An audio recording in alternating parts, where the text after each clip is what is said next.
मेरे गुरुदेव की महिमा बड़ी अद्भुत निराली है। मेरे गुरुदेव की महिमा बड़ी अद्भुत निराली है भर जाती वो सब झोली जो जन्मों से ही खाली है भर जाती वो सब झोली जो जन्मों से ही खाली हैं। यहाँ तम की नहीं सत्ता, यहाँ हर दिन दिवाली है। यहाँ तम की नहीं सत्ता, यहाँ हर दिन दिवाली है। भराया लोक अंतर में, नजर में प्रेम लाली है।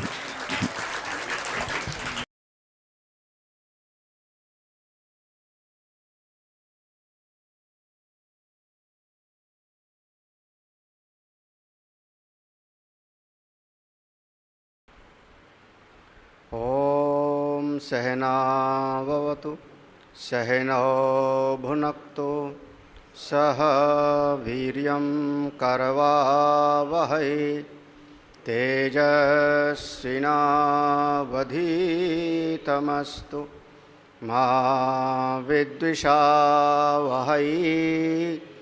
ओम शांति शांति शांति। शंकरं शंकराचार्यं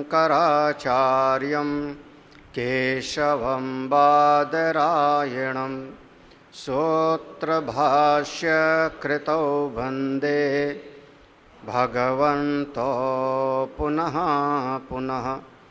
ईश्वरो गुरुरात्मेति मूर्तिभेद विभागिने व्योमवद्व्याप्तदेहाय दक्षिणामूर्तये नमः। सदाशिवसमारम्भां शङ्कराचार्यमध्यमाम् अस्मदाचार्यपर्यन्तां वन्दे गुरुपरम्पराम्।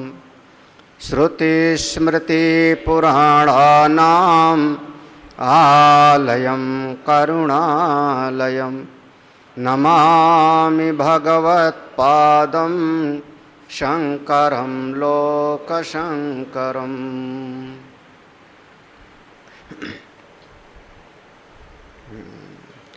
30वां श्लोक पढ़ते हैं। प्रेथो बोधनोदराकारो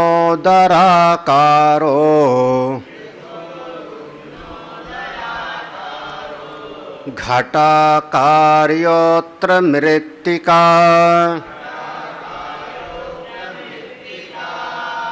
शब्दादिभिः पञ्चगुणैः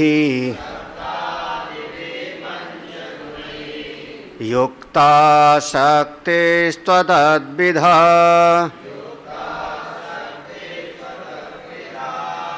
न पृथ्वादिर्न शब्दादिः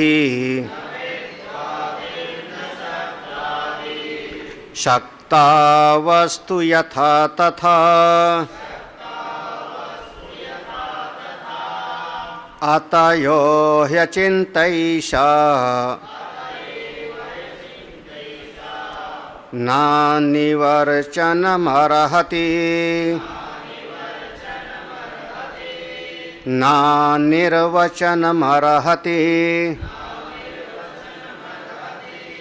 कार्योत्पत्ते पुरा शक्तिः निगूढ़ा मृद्यवस्थिता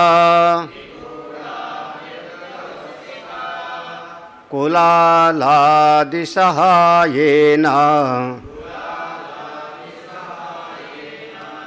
विकाराकारतां व्रजेत्।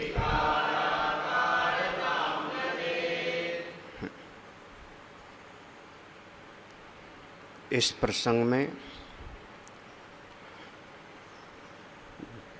3 चीज का निरूपण आचार्य श्री कर रहे हैं। सबसे पहले विकार आकारताम व्रजेत 32वें श्लोक में है।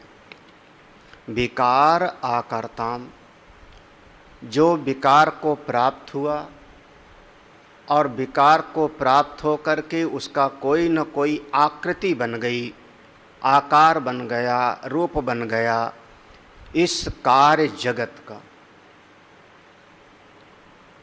जैसे घट, कुल्हड़, सकोरा इत्यादि, ऐसे यह जो कार्य जगत है इसका विचार किया। और दूसरा मृद व्यवस्थिता, जो दूसरा इसका पूरा का पूरा आधार है, अधिष्ठान है, जो मूल उपादान कारण है, उसका चिंतन किया। जैसे मृत्तिका, मिट्टी, तो घट है कार्य, मिट्टी है उसका उपादान कारण। ठीक उसी प्रकार से सारा का सारा कार्य जगत है, एक कार्य है, और इसका उपादान कारण वही आनंद स्वरूप ब्रह्म है। इस बात को सिद्ध करना है। उपादान कारण वही सच्चिदानंद ब्रह्म है। उपादान कारण किसी और को नहीं समझना है।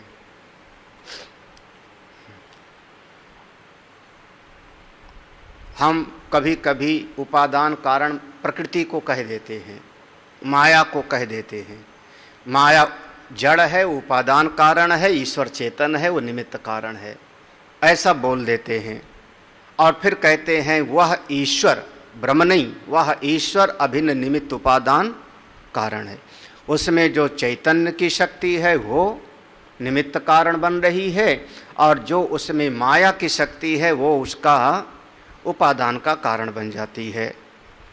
पंचदशी कार कहना चाह रहे हैं कि उपादान कारण भी वही ब्रह्म है।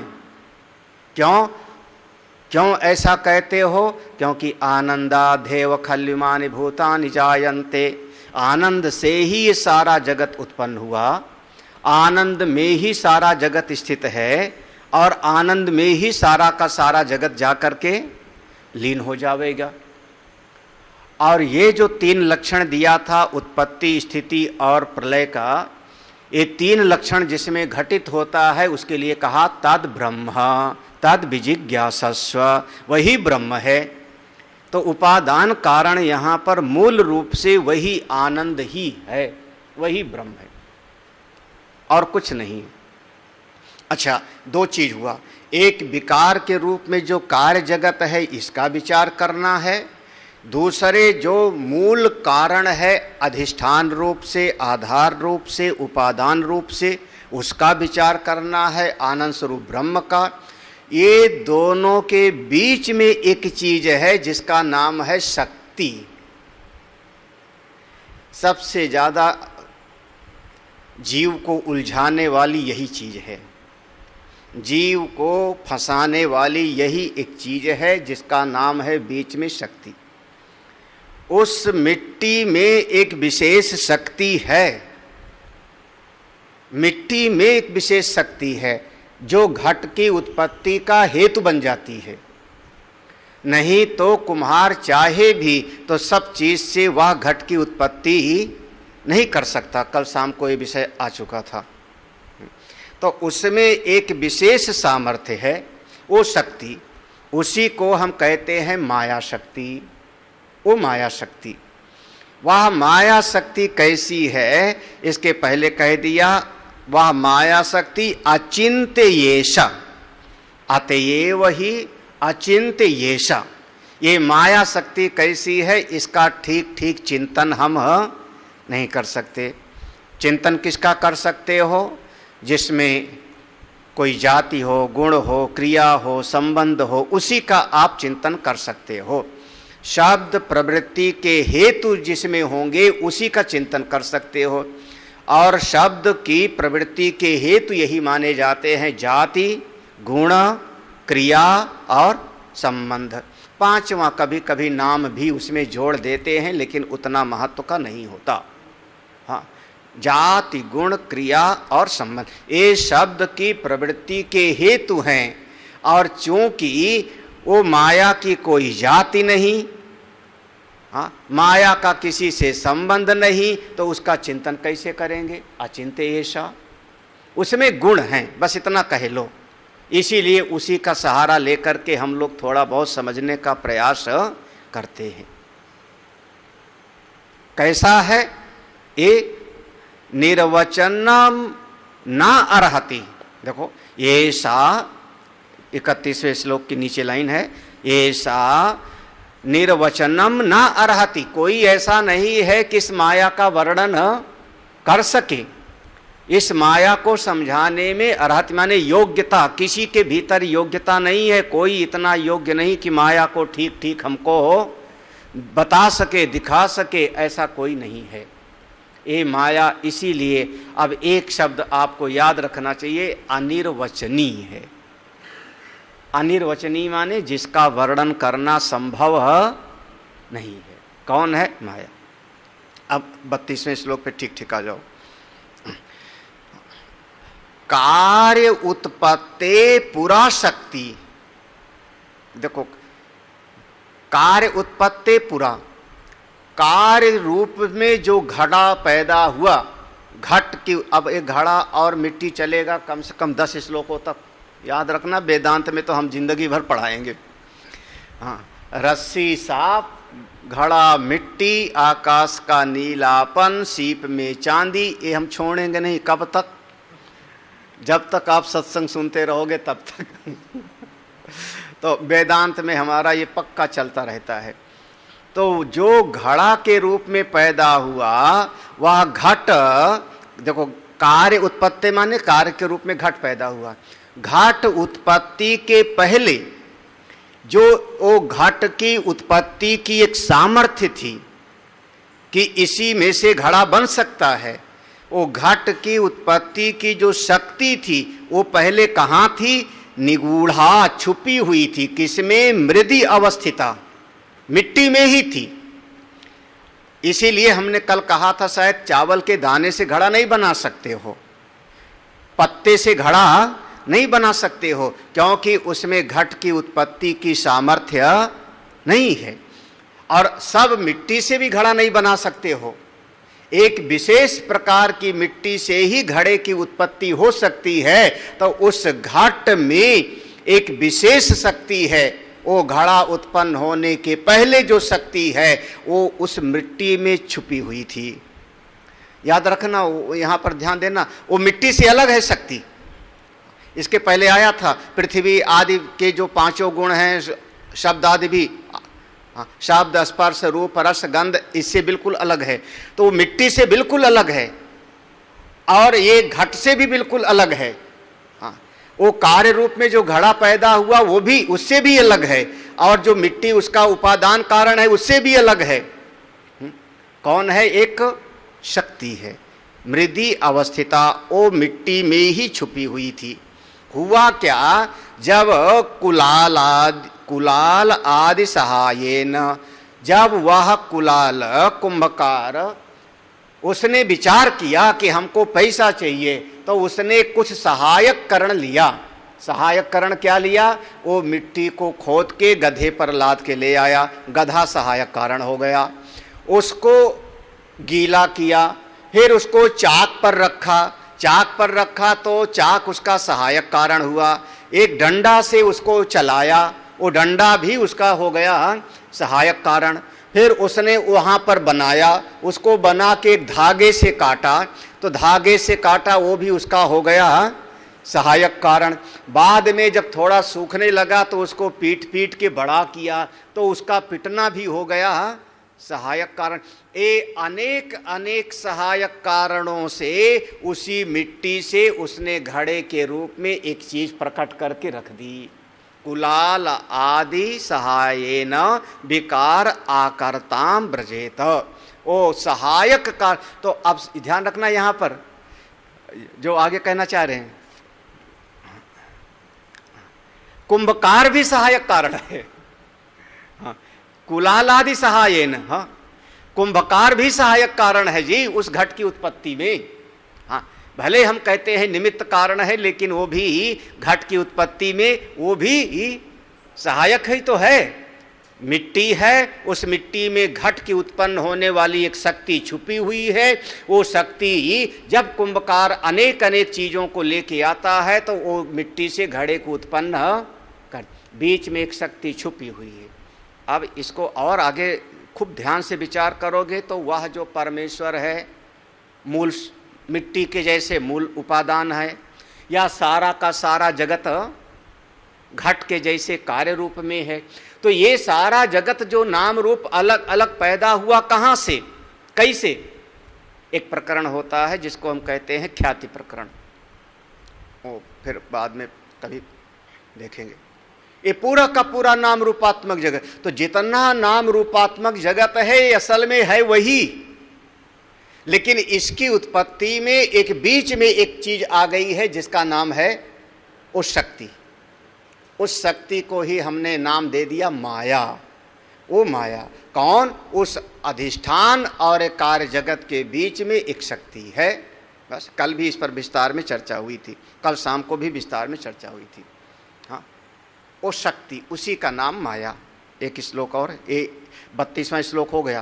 कार्य उत्पत्ति, कार्य की उत्पत्ति के पहले वो शक्ति निगूढ़ा माने छुपी होती है। कहाँ पर? मिट्टी में। मृदि अवस्थिता, मिट्टी में ही छुपी होती है। कुंभकार अनेक अनेक सहायक कारण के माध्यम से उसको वहाँ से व्यक्त कर देता है, प्रकट कर देता है घट के रूप में।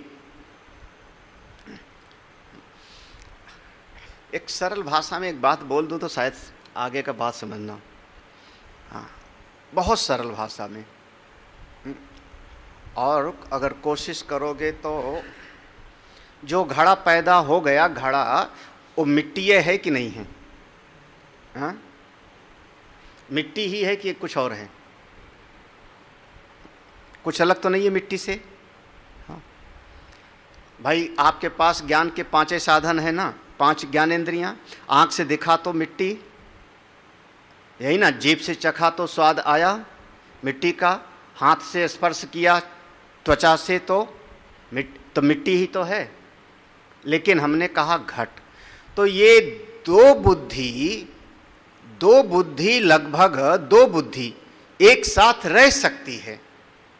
इसको हम कह रहे हैं, समझना, 2 बुद्धि एक साथ रह सकती है। इसी को हम कहते हैं उपासना। चाहे उसको अहंग्रह उपासना कह लो, चाहे आप प्रतीक उपासना कह लो। 2 बुद्धि एक साथ। नहीं समझ आ रहा मैं कहना क्या चाह रहा हूं ना? नहीं समझा है ना? चलो, हम मंदिर में गए तो मंदिर में जब भगवान को हमने हाथ जोड़ा तो वहां 2 बुद्धि एक साथ है कि नहीं? पाषाण बुद्धि भी और देव बुद्धि भी। हाँ, प्रतिमा आदो विष्णु बुद्धि, पाषाण बुद्धि भी तो है। नहीं तो जैसे हमारा पांव दबाते वैसे वहां पर जाके दबाओ विग्रह का। वहां पर आप उनको स्नान कराओगे, आप उनको जो है वस्त्र पहनाओगे, तो पाषाण बुद्धि भी है। हाँ, तो पाषाण बुद्धि भी है। हाँ, आपके भीतर एक भाव है कि भगवान को भोग लगा देते हैं, लेकिन वो भोग वहां से हटा के प्रसाद के रूप में सबको बांटेंगे। और फिर आप हाथ भी जोड़ रहे हो, आरती भी गा रहे हो। क्यों? क्योंकि वहां देव बुद्धि भी है। तो वहां पर दोनों बुद्धि एक साथ रह रही आपके भीतर। क्या हुआ? नहीं क्लियर हो रहा है? अरे कोई पूछे कि आपने मंदिर की स्थापना किया, तो आदमी बड़े गर्व से कहता है, इसको हम, इस विग्रह को जयपुर से लाए थे। हम अपने भगवान के इस विग्रह को हम जयपुर गए थे, वहां से ले आए थे। तो किसका निरूपण कर रहा है? देवता का। वहां दोनों बुद्धि एक साथ रह रही, पाषाण बुद्धि भी और दोनों तरीके से व्यवहार भी हो रहा है। आप ये निश्चित समझना, व्यवहार भी हो रहा है। हाँ, जैसे वहां हमारा देव बुद्धि और पाषाण बुद्धि एक साथ रह रही है, ऐसे इस जगत में भी आप ये सारा का सारा पाषाण रूपी कार्य जगत को देखते हुए अपने आत्मदेव की बुद्धि बना लो, तो देखो कितना अच्छा हो जाए। ये सारा जगत नाम रूप जितना दिखाई पड़ रहा है, ईंट है, पत्थर है, पेड़ है, देवता हैं, दैत्य हैं, ये कार्य जगत सब बिल्कुल वही पाषाण बुद्धि के जैसे, लेकिन सबको देखते हुए एक चीज क्या है सब? देव बुद्धि। कौन सी? ब्रह्म तत्वमसि भावय, सब ब्रह्म स्वरूप है। अगर ये बुद्धि बन जाए तो बीच की माया हट जाएगी। बीच की जो माया है उसके हटने का परिणाम क्या हुआ? ये जगत ऐसे दिखता रहेगा ना, आप समझो। जिसकी अविद्या नाश हो गई उसको क्या पेड़ दिखाई नहीं पड़ेगा? अज्ञान जिसका नष्ट हो गया उसको क्या पानी पानी नहीं दिखेगा, शरबत शरबत नहीं दिखेगा? ये कार्य जगत ज्यों का ज्यों दिखाई पड़ता रहेगा, ज्यों का त्यों। लेकिन इस कार्य जगत के पूरे नाम रूपात्मक जगत के दिखते दिखते उसके चित्त में वो माया का जो है बीच वाला हट गया, तो क्या समझ में आ रहा है? ये सारा जगत क्या है? ब्रह्ममय है, सब वही एक आत्मस्वरूप है। लेकिन जब वो माया वाला बीच में रहेगा ना, माया वाला बीच में रहेगा, जब माया वाला बीच में रहेगा तो ब्रह्म बुद्धि को किनारे कर देगा, देव बुद्धि को किनारे कर देगा, और नाम रूपात्मक कार्य बुद्धि ही आगे आएगी। इसलिए कहते हैं उस ज्ञान को प्राप्त करो। अभी भी नहीं क्लियर हुआ? नहीं? मैं मनुष्य हूं कि स्वामी जी? गुरु जी हूं या मनुष्य हूं? हाँ? दोनों साथ साथ है, दोनों साथ साथ चलेगा। दोनों कैसे साथ साथ हो सकता है? व्यावर्तक नहीं हो रहा है, व्यावर्तक भाव नहीं होना चाहिए। अरे राम राम। मैं मनुष्य हूं, 5 महाभूत का पुतला हूं कि गुरु जी हूं, स्वामी जी हूं? हाँ? जब आप यहां पर दोनों बुद्धि एक साथ रख लेते हो, अरे हमारी पत्नी भी है और 5 महाभूत का पुतला भी है, बोल देते हो ना, क्षित जल पावक गगन समीरा पंच रचित अत्यधम शरीरा, बोल देते हो ना, तो दोनों बुद्धि साथ नहीं चल रही क्या? ये मेरी माँ भी है और स्त्री भी है, दोनों बुद्धि साथ चल रही कि नहीं? हाँ, आप अपनी माँ के लिए पैंट शर्ट खरीदने नहीं जाओगे। हाँ, आपको तनख्वाह मिली, मैं अपनी माँ के लिए वस्त्र खरीद के लाऊं, कौन सा खरीदोगे? बोले साड़ी खरीदूंगा। क्यों? क्योंकि बुद्धि कौन सी आ रही है? स्त्री बुद्धि। हाँ, दोनों बुद्धि एक साथ चल रही। तो जैसे इस जगत में दोनों बुद्धि एक साथ चलती है, ऐसे सारी सृष्टि को देख करके सारा कार्य जगत जितना कुछ दिखाई पड़ रहा है, ये सब कार्य जगत है, और इस सब का मूल अधिष्ठान वह परब्रह्म परमात्मा आनंद स्वरूप है। बीच का वो पर्दा हट गया, बस अपने आनंद में रहो। नहीं पर्दा हटेगा तो अगला श्लोक पढ़ लो। हाँ, नहीं पर्दा हटेगा तो क्या होगा? बोले देखो, पृथुत्वादि विकारांतम स्पर्शादिम चापि मृत्तिकाम एकीकृत्य घटम प्राहु विचार विकला जनाः।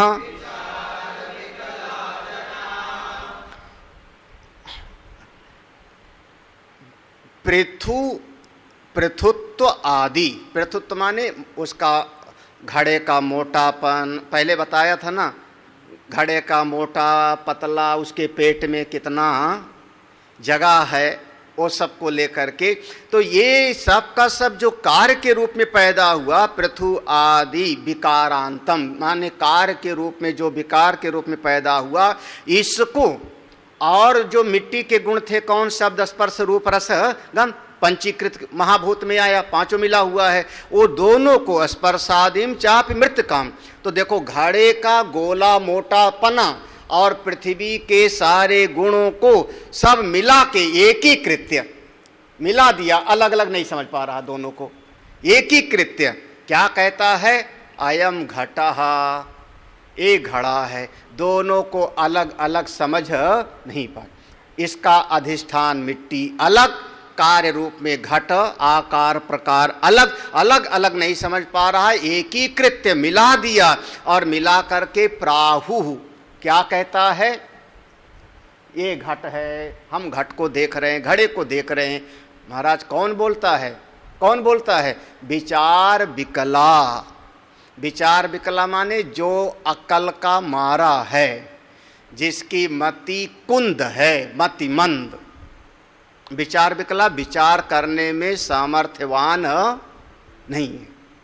वही कहता है ए, वो दोनों को अलग अलग नहीं देख पा रहा है कि ए आकार प्रकार सब घड़ा का है और मिट्टी बिल्कुल अलग है। हाँ, दोनों को पृथक पृथक करके नहीं देख पा रहा है। माया के कारण समझना, उसी को हम कहते हैं अभी बाल बुद्धि वाला है। जब अलग अलग देख लिया दोनों को, तो घड़े का आकार प्रकार जितना है वो सब क्या हो जाएगा? बोले केवल क्या हो जाएगा? उस सूत्र बोलो कोई, छांदोग्योपनिषद का प्रसंग है। वाचारंभणम विकारो नामधेयम मृतिका। तो रहा कौन सा? एक ही रह गया, अद्वैत हो गया बस। क्या इतना आसान सा है, इतना आसान सा है, कठिन थोड़े है। ये जितना जगत दिखाई पड़ रहा है, सारा जगत कार्य है, बिल्कुल कार्य है। इसका कारण वो ब्रह्म है, बिल्कुल, इसमें कोई संशय नहीं। अरे वही ब्रह्म इस रूप में खेल रहा है, वही परम इस रूप में दिख रहा है, वही खंभे के रूप में, वही तलवार के रूप में, वही नरसिंह के रूप में, वही प्रहलाद के रूप में, वही हिरण्याकश्यप के रूप में भी, सब एक ही तत्व है। उस तत्व के अलावा और कुछ है ही नहीं। लेकिन तत्व को भूल करके अलग अलग देखा। नहीं, ये तलवार अलग, इस तलवार से कटने वाला अलग, तो समझना कि अभी वो विचार करने में सामर्थ्यवान नहीं है। नहीं समझ में आ रहा है ना? नहीं समझ में आ रहा? गड्ढमड्ढ हो रहा है, हाँ, गड्ढमड्ढ हो रहा है ना? अब नहीं समझ में आ रहा है तो क्या किया जाए? हाँ, फिर श्लोक पढ़ लो जैसे श्लोक में लिखा है। इस श्लोक में जो लिखा है आप देखो, वही पृथुत्वादि विकारांतम, जो मोटा पतलापना, बड़े पेट वाला, छोटे पेट वाला आदि जो विकार है घड़े का एक, और मिट्टी में जो गुण है स्पर्श आदि, वो सब दोनों जो अलग अलग हैं, दोनों को एकीकृत्य, दोनों को जोड़ दिया, मिला दिया, और मिला करके अयम घटा इति प्राहु, ये घट है ऐसा बोलता है। कौन? विचार विकलाह, जो विचार करने में अभी सामर्थ्यवान नहीं। अगला श्लोक पढ़ो। श्लोक का अर्थ समझ में आया कि नहीं? जिनके पास श्लोक है, श्लोक का अर्थ समझ में आया चिदानंद? बस ठीक है, आगे। कुलाल व्यापृते पूर्वो यावानंश सनो घटः पश्चात्तु पृथुबुध्नादि मत्वे युक्ता हि कुंभता। देखो सीधी सी बात है। अब फिर से आ जाओ उसी घड़े और मिट्टी पर। कुलाल व्यापृते, व्यापृते माने व्यवहार, व्यापार, व्यवहार।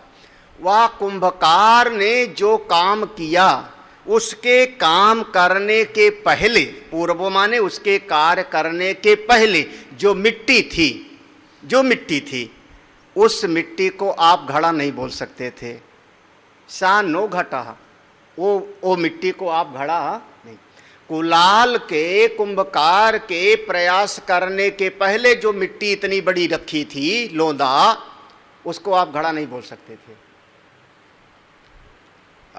आप कह दो घड़ा, और क्या पता कुम्हार के मन में आवे सुराही बना डाले तो, हाँ, दिया बना डाले तो वो जो मिट्टी थी, तो कुंभकार के घट के निर्माण के पूर्व, कुलाल व्यापृते पूर्व, कुंभकार, कुलाल माने कुंभकार, कुंभकार के व्यापार के पहले यावान अंशा, जो वहां पर मिट्टी आदि रखी थी, उसका नाम घड़ा नहीं। ना चाक घड़ा है, ना धागा घड़ा है, ना डंडा घड़ा है, ना मिट्टी घड़ा है।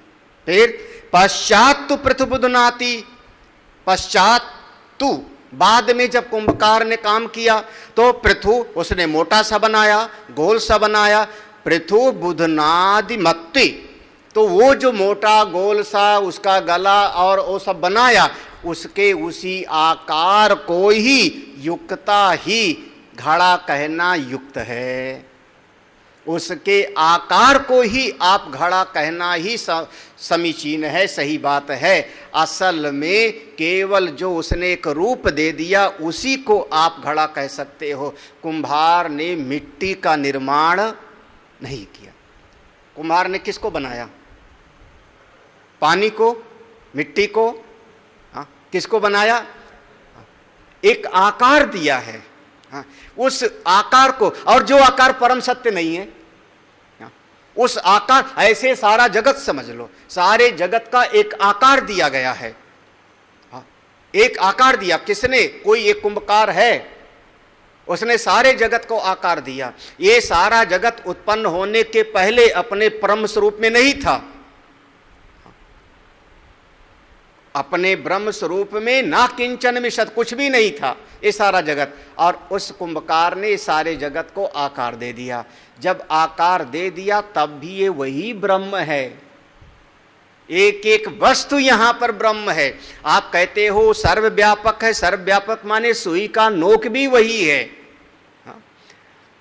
कैंची भी वही है, और कैंची जिस कपड़े को काट रही है वो वस्त्र भी वही है।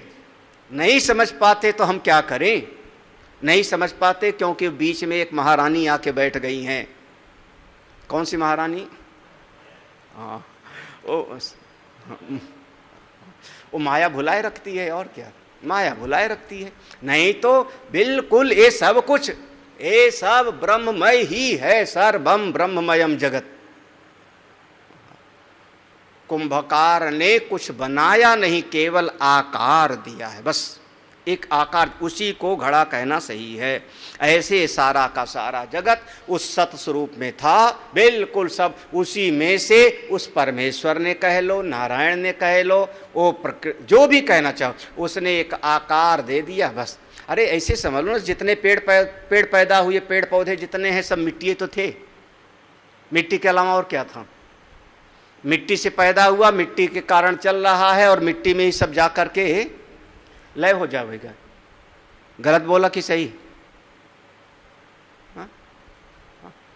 मिट्टी के बजाय 5 महाभूत कह लो, बस इतना ही ना। उसी 5 महाभूत से पैदा हुआ, 5 महाभूत से स्थित है, 5 महाभूत में जा करके सब तो सही कौन है? नाम रूप की 5 महाभूत। थोड़ी देर के लिए अगर ऐसे विचार करो तो जैसे घड़ा मिट्टी से पैदा हुआ, मिट्टी में स्थित है, मिट्टी में लय हो जाएगा, तो जितना कुछ दिखाई पड़ रहा है सब का सब 5 महाभूत से पैदा हुआ, 5 महाभूत में स्थित है, 5 महाभूत में लय हो जाएगा। तो सही ये हुआ कि 5 महाभूत।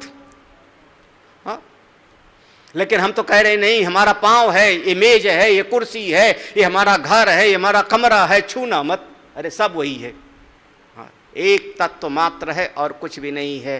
केवल हम अज्ञान के कारण नहीं समझ पाते। देखो जो मैं कह रहा हूं उसी बात को समझना, उसी बात को अगला श्लोक कह रहा है। हमारी बात को अगला श्लोक देखो, इसी से हमने जो है उस बात को आगे लिया। स घटो न मृदो भिन्नो वियोगे सत्य निक्षणात्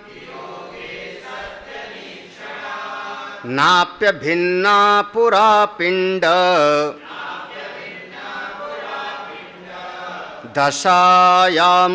दशायामनवेक्षणात् अतो अनिर्वचनीयोऽयं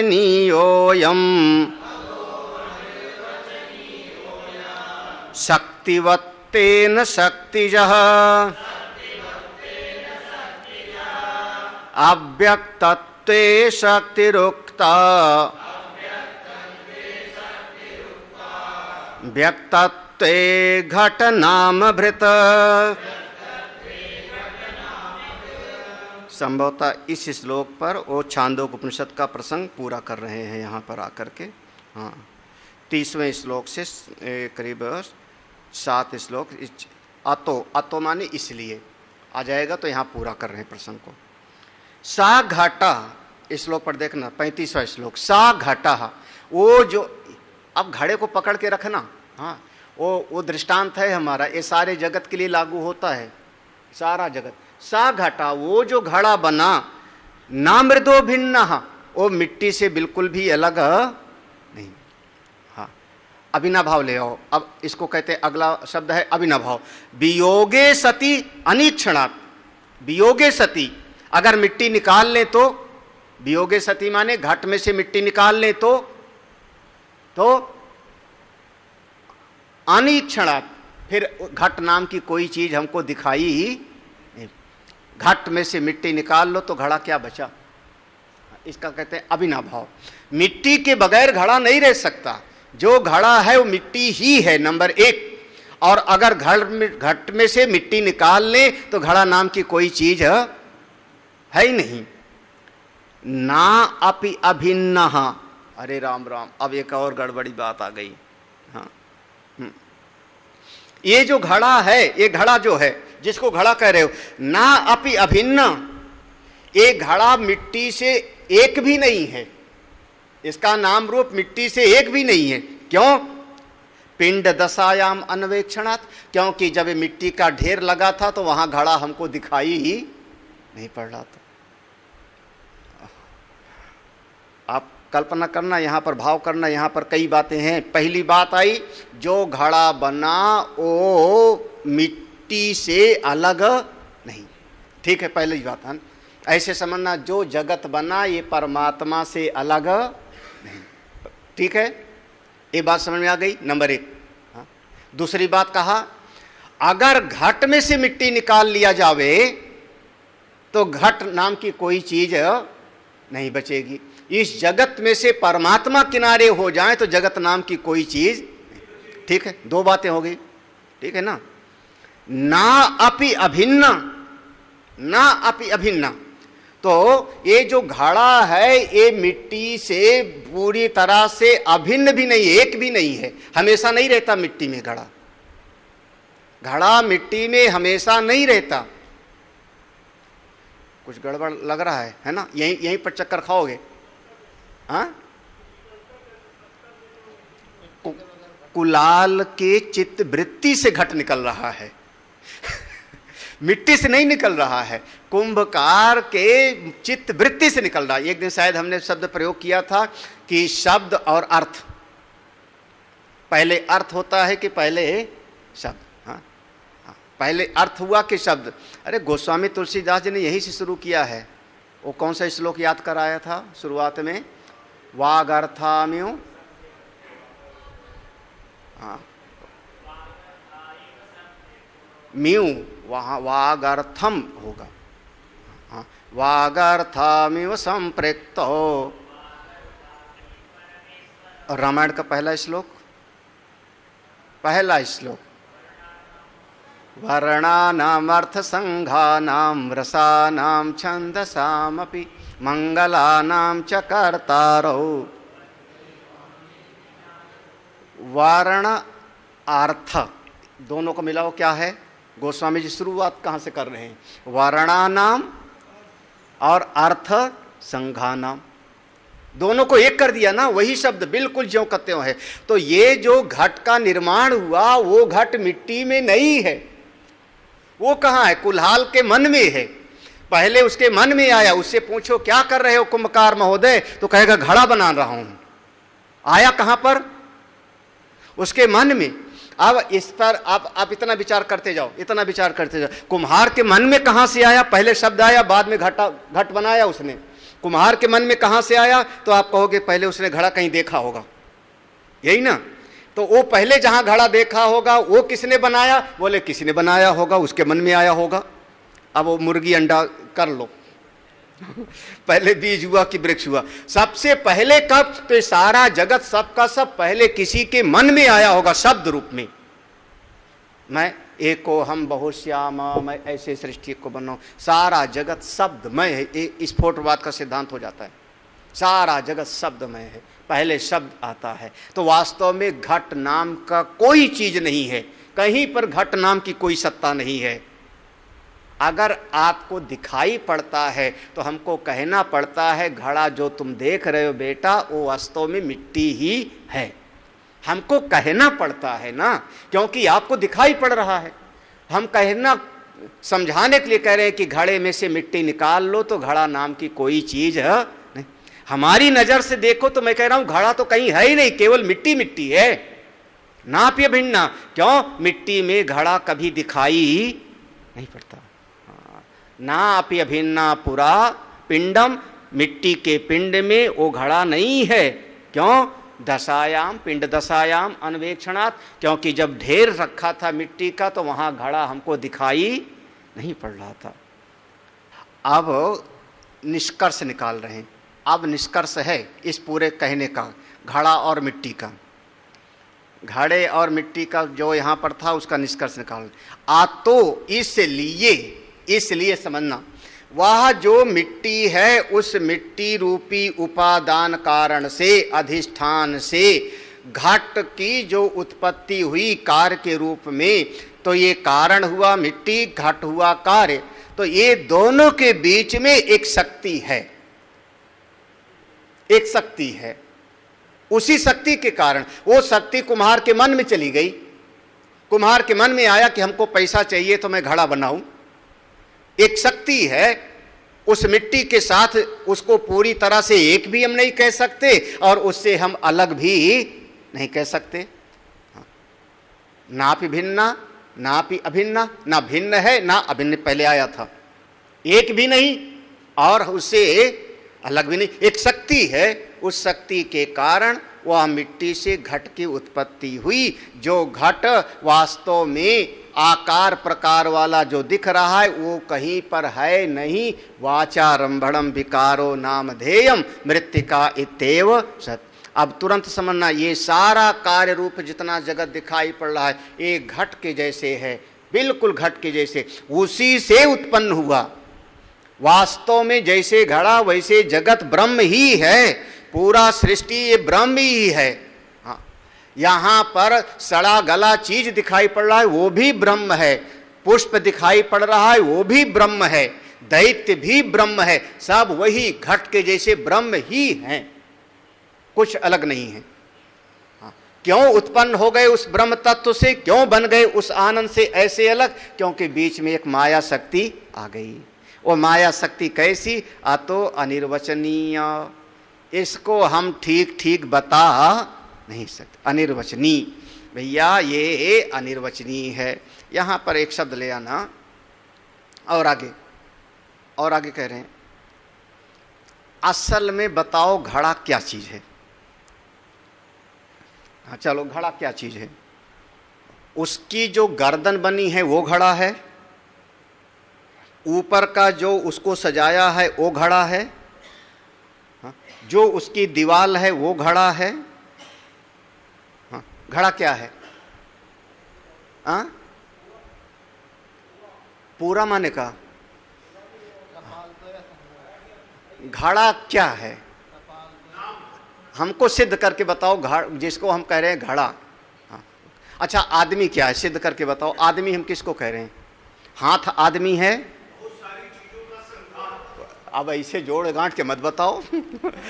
हाथ आदमी है, नाक आदमी है, कान आदमी है, पांव आदमी है, मनुष्य किसको कह रहे हो?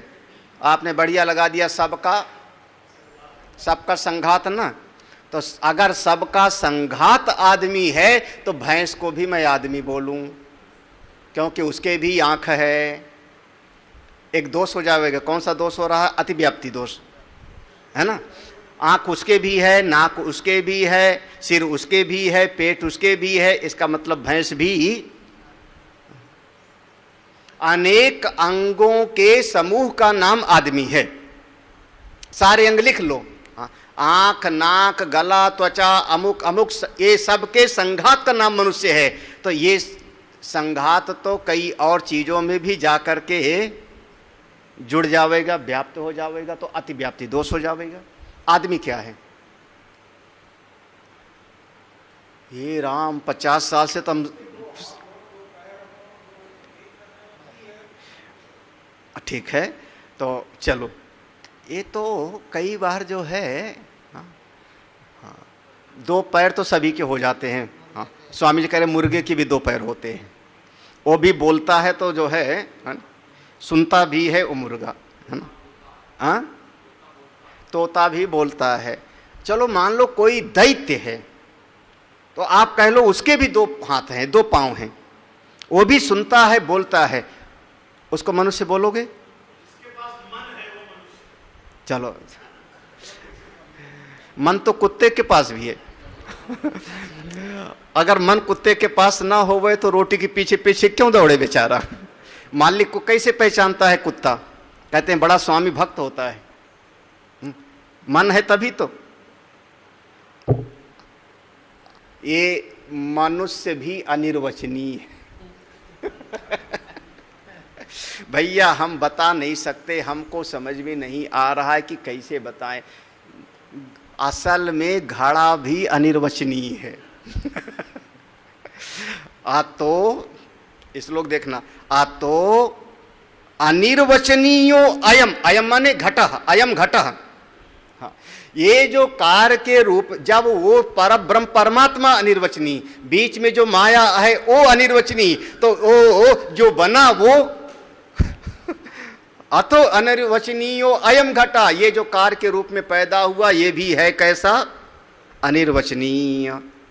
हाँ, शक्तिवत्तेन शक्ति जा, ये इसी माया शक्ति से उत्पन्न हुआ, इसमें शक्ति काम करती है, लेकिन असल में इसको भी ठीक ठीक नहीं आप निरूपण कर सकते। आप एक साफ साफ बताओ, मैं आपका मित्र हूं या शत्रु?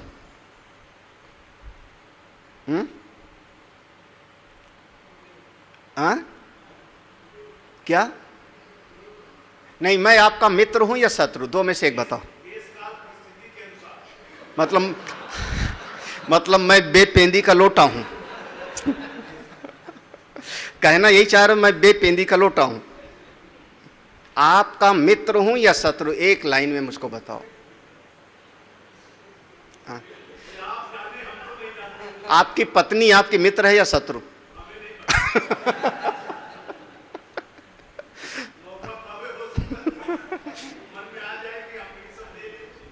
अनिर्वचनीय है। जो जगत पैदा हुआ ये भी ठीक ठीक आप निरूपण नहीं कर सकते हो। ठीक ठीक वही दाल एक दिन हमको फायदा करती है, वही दाल एक दिन डॉक्टर मना कर देता है इसको मत खाना, है ना? तो आप वो चीज मेरे लिए हितकारी है या नुकसानदेह है, इसका निर्णय आप नहीं कर सकते हो। क्या कहते हो, इस दवाई को खाओ तो दर्द ठीक हो जाएगा, लेकिन कोई और बढ़ गया तो इसका नाम है साइड इफेक्ट। तो वो दवा ने मेरा हित किया कि अहित किया, क्या कहोगे? क्या कहोगे? हाँ, नहीं, एक दर्द तो ठीक कर दिया उसने, पेन किलर का काम किया उसने, दर्द ठीक कर दिया जो मैं तड़प रहा था, लेकिन उसने कोई और तत्व बढ़ा दिया। तो अनिर्वचनीय अयम सृष्टि, सब अनिर्वचनीय है। आप अपने आनंद में रहो, कहाँ तुम रो रो के मर रहे हो आप लोग। अव्यक्तत्व शक्ति युक्ता, ये शक्ति भी जो अव्यक्त है, हाँ, शक्ति माया शक्ति अव्यक्त है, इसलिए ये अव्यक्त होने पर वो शक्ति है। व्यक्तत्व, और जब वही शक्ति एक उस उपादान कारण से लेके कुछ कार्य के रूप में पैदा कर देती है, तो व्यक्तत्व घट नाम भृत, वह घट का नाम धारण कर लेता है, और नाम रूप सब का सब केवल कल्पना में है, असल में सत्य नहीं है, कुछ भी सत्य नहीं, सत्य केवल एक ब्रह्म है। सदैव सौम्य इदम अग्रे आसीत, ये प्रतिज्ञा वाक्य था।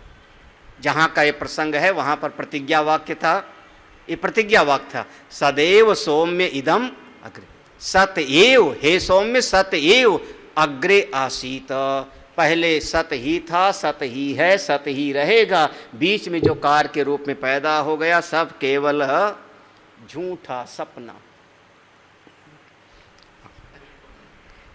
समस्त कार्य जगत घट के जैसे है, सबका मूल उपादान कारण वही परब्रह्म आनंद ब्रह्म है। दो चीज ठीक है, वो मिट्टी के जैसे है।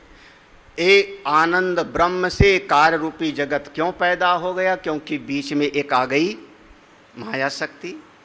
वो माया शक्ति अनिर्वचनीय है, उसको ठीक ठीक बताया नहीं जा सकता। और जो कार्य जगत के रूप में उत्पन्न हुआ ये भी असल में वही ब्रह्म ही है। तो जब ब्रह्म अनिर्वचनीय, माया अनिर्वचनीय, तो जो उत्पन्न हुआ वो भी अनिर्वचनीय।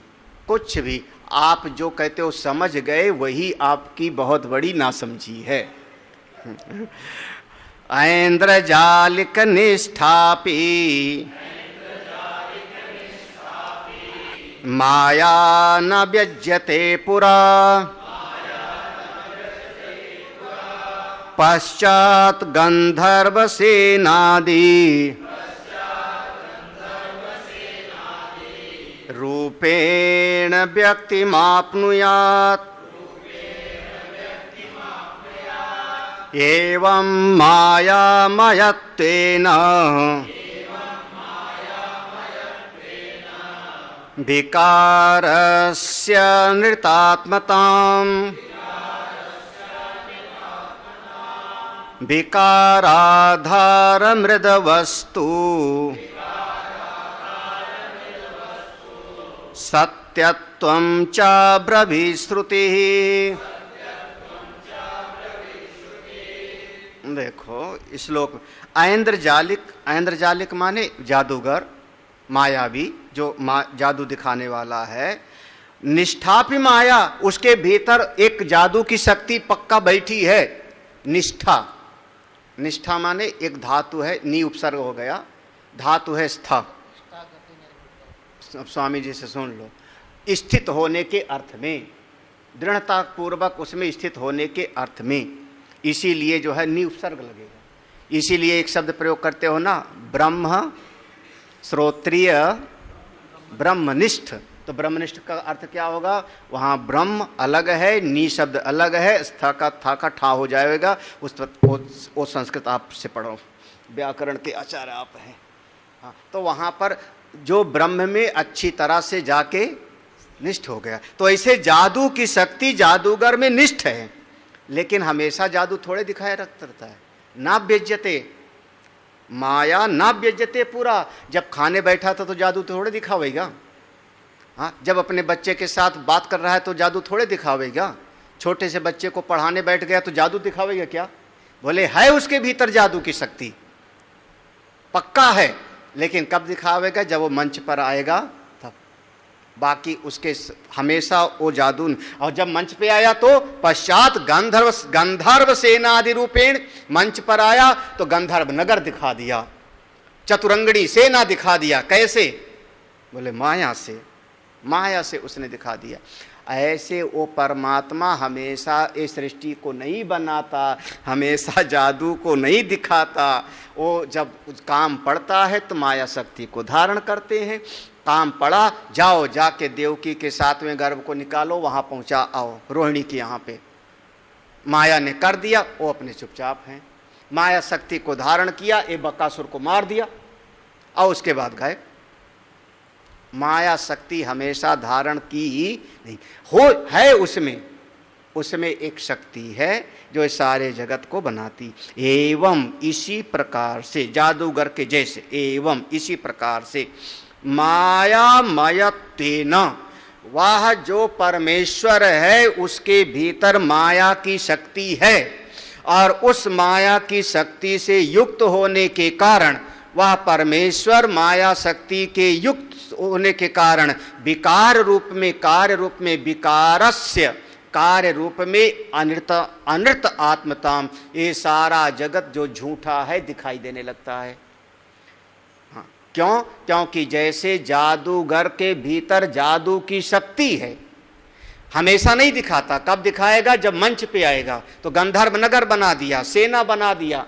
उसी प्रकार से उस परमेश्वर में माया की शक्ति ना एक कह सकते हो, ना उससे अलग कह सकते हो। बस उसके पास ऐसी शक्ति है, जब वो भाव आता है तो ये सारा विकार नाम रूपात्मक जगत वो प्रकट कर देता है। लेकिन ध्यान रखना, जादूगर ने जितना भी कुछ दिखाया ना, वो सब का सब जादू है। असल में है वो कौन? जादूगर।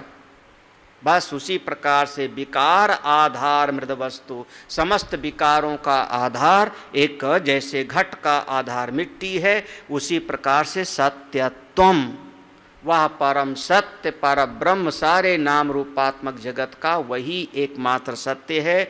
अब्रवीत श्रुति भगवती ने ऐसे उपदेश दिया है। ओम पूर्णमदः पूर्णमिदं पूर्णात् पूर्णमुदच्यते पूर्णस्य पूर्णमादाय पूर्णमेवावशिष्यते। ओम शांति शांति शांति। हरि ओम। श्री गुरुभ्यो नमः। हरि ओम। मेरे गुरुदेव की महिमा बड़ी अद्भुत निराली है। मेरे गुरुदेव की महिमा बड़ी अद्भुत निराली है भर जाती वो सब झोली जो जन्मों से ही खाली है भर जाती वो सब झोली जो जन्मों से ही खाली हैं। यहाँ तम की नहीं सत्ता, यहाँ हर दिन दिवाली है। यहाँ तम की नहीं सत्ता, यहाँ हर दिन दिवाली है। भराया लोक अंतर में, नजर में प्रेम लाली है। फिल्मों की तर्ज पर मैं कुछ लिखता नहीं, गुरुदेव को पसंद भी नहीं है, शास्त्रीय आधार पर लिखाते हैं, लेकिन आज मैं कुछ प्रयास करता हूं। मेरे गुरुवर शिव त्रिपुरारी, जिनकी महिमा भारी नजर में छा गए हैं के दिल में समा गए हैं। हो मेरे गुरुवर शिव त्रिपुरारी, जिनकी महिमा भारी नजर में छा गए हैं के दिल में समा गए हैं। ओ मेरे प्यारे गुरुवर, जीवन बना था संग्राम रे। ओ मेरे प्यारे गुरुवर, जीवन बना था संग्राम रे। खिलती हुई सुबह भी लगती थी जैसे कोई शाम रे। भूल गए दुख दर्द बीमारी, मिट गई चिंता सारी, शरण तेरे आ गए हैं, प्रेम रस पा गए हैं। हो मेरे गुरुवर शिव त्रिपुरारी, जिनकी महिमा भारी नजर में छा गए हैं के दिल में समा गए हैं। आया जो दर पे तेरे, पाया परम की सौगात रे। आया जो दर पे तेरे, पाया परम की सौगात रे। हो गया उजाला मन में, बीती वो काली काली रात रे। जहां भी जाएं तुमको पाएं, नित्य आनंद मनाए, शरण तेरे आ गए हैं, प्रेम रस पा गए हैं। गुरुवर की करुणा कृपा, मिट गए सब दुख द्वंद। धन्य धन्य तुम धन्य हो मेरे सद्गुरु अभया। परम पूज्य आनंद कंद सद्गुरुदेव भगवान के द्वारा संस्थापित आर्ष विद्या गुरुकुलम का भी एक लघु परिचय आपको प्राप्त हुआ। आइए अब अपने सद्गुरुदेव भगवान की ही अमृतमयी वाणी में आर्ष विद्या गुरुकुलम की एक झलक देखते हैं। पूज्य गुरुदेव की कृपा से और परमपिता भगवान की कृपा से मन के भीतर एक भाव पैदा हुआ कि समस्त जीवों का हित हो, साधना के मार्ग पर सभी लोग अपने आगे बढ़ें। जो जीवन का परम प्रयोजन है, आत्यंतिक सुख की प्राप्ति और पूरी तरह से जीवन में से दुख की निवृत्ति, इसी उद्देश्य को लेकर के या श्री शौनक आर्ष विद्या प्रन्यास नाम का एक संस्था गठित की गई सन 2002 में, जिसके अंतर्गत ये आश्रम का निर्माण 2002 से शुरू हुआ। साधना के इसमें 3 स्वरूप होते हैं। कर्म के मार्ग में साधना हो, इसके लिए यज्ञशाला का निर्माण किया गया। हमारा मन भगवान के साथ में जुड़े, भाव के साथ में भक्ति करें, इसके लिए दक्षिणामूर्तेश्वर भगवान शिव की स्थापना की गई। और मनुष्य के जीवन में बहुत सारी समस्याएं उसके अज्ञान से आती हैं, भ्रम से आती हैं। तो हमारी बुद्धि भी ठीक हो, समझदार हो, विचारवान हो, इसके लिए सत्संग हाल का निर्माण हुआ, जिसमें लगातार सुबह और शाम दोनों समय श्रीमद् भगवद गीता, उपनिषद, वेद और सभी पुराणों का आधार लेकर के सत्संग किया जाता है, जिसके माध्यम से जीवों का प्रगति हो, विकास हो। आश्रम की विधा में एक गौशाला का भी निर्माण किया गया वर्तमान में, जिसमें लगभग 35 छोटी बड़ी गौवें हैं। जब तक कोई भी व्यक्ति भारतीय संस्कृति में संस्कृत विद्या को, संस्कृत भाषा को नहीं समझेगा, तब तक शास्त्र में और वेद में प्रवेश नहीं होगा। इसलिए बच्चों से ही यह संस्कार आगे बढ़े, इसके लिए संस्कृत पाठशाला बनाई गई, जिसमें संस्कृत विद्या का ज्ञान प्रदान किया जाता है। और इन्हीं बच्चों में से कोई न कोई आगे बढ़ कर के ब्रह्म विद्या को प्राप्त करता है, करेगा, जिसका जीवन परम कल्याणकारी होएगा, उसके अपने लिए भी और समाज के हित लिए भी। जीवन का मूल सूत्र यही है, सर्वे भवन्तु सुखिनः, सर्वे सन्तु निरामयः, सर्वे भद्राणि पश्यन्तु, मा कश्चित् दुःखभाग् भवेत्। ओम शांति शांति शांति।